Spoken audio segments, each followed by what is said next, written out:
Hello সবাইকে, শুভ অষ্টমী।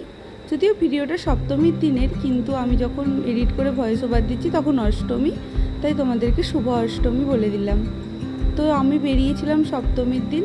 তোমরা তো জানো যে আমার পুজো শুরু হয়েছে সপ্তমী থেকেই। আমি অত আগে থেকে ঘোরার জন্য লোকজন পাইনি, তার জন্য আমি সপ্তমীর দিনই বেরিয়েছিলাম। আর আজকে আমি যাচ্ছিলাম বর্ধমান প্যান্ডেল হপিং করতে আমার বন্ধু অঙ্কিতা আর ওর বোনের সাথে। আজকে রোদটাও সেই রকম উঠেছিল, ব্যাপক রোদ উঠেছিল, কি আর বলবো। আমি যেদিন বাইরে বেরোই সেদিনই এরকম হয়। যাই হোক, চলে এলাম বর্ধমান। আর তারপর টোটো করে প্রথমে চলে গেলাম কেশবগঞ্জ বারোয়ারির ঠাকুরটা দেখতে। ওটা যেহেতু উল্টো দিকে হয়, তাই ওটা সবার আগে দেখে নিই, না হলে পরে যদি ভাবি যে সব দেখে ওইটা দেখতে যাব তখন আর এনার্জি থাকে না।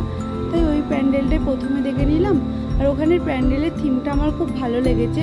এক্স্যাক্ট আমার এখন মনে নেই ওটা ঠিক কী করেছিল, কিন্তু আমার খুব ভালো লেগেছে। এবার ওখান থেকে আবার একটা টোটো করে নিই করনীলপুর যাওয়ার জন্য। কিন্তু এখানে আমাদের সাথে একটা স্ক্যাম হয়ে যায়। কাকু আমাদেরকে 150 টাকা বলে চাপাই। আমরা ওখানে দরদাম করেই নিয়েছিলাম, কিন্তু কাকু পরে গিয়ে আমাদের থেকে 200 টাকা নিয়ে নেয়। নিজের ইচ্ছাই আমাদেরকে 5 মিনিটের রাস্তা 15 মিনিটে ঘুরিয়ে ঘুরিয়ে নিয়ে গেছে, দিয়ে আমাদের থেকে বেশি টাকা নিয়ে নিয়েছে।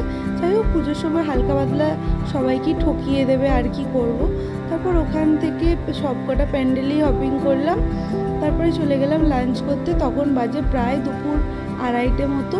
আর রেস্টুরেন্টগুলোতেও আজকে প্রচণ্ড ভিড় হয়েছিল। আমরা অনেকক্ষণ ওয়েটিং করার পর একটা টেবিল পেয়েছিলাম। তারপর খাওয়া দাওয়া করে নিয়ে চলে গিয়েছিলাম বাজে প্রতাপপুর ট্রাফিক কলোনির প্যান্ডেলটা দেখতে। এটাও ভীষণ সুন্দর হয়েছিল। এই প্যান্ডেলটা আমার সব থেকে ভালো লেগেছে। তারপরে বরশুল গিয়েছিলাম, বরশুলের প্যান্ডেলগুলো দেখে বাড়ি চলে এলাম। আর ট্রেনে খেয়েছিলাম একটু চা, যেটা ছাড়া তো আমার সন্ধ্যা অসম্পূর্ণ।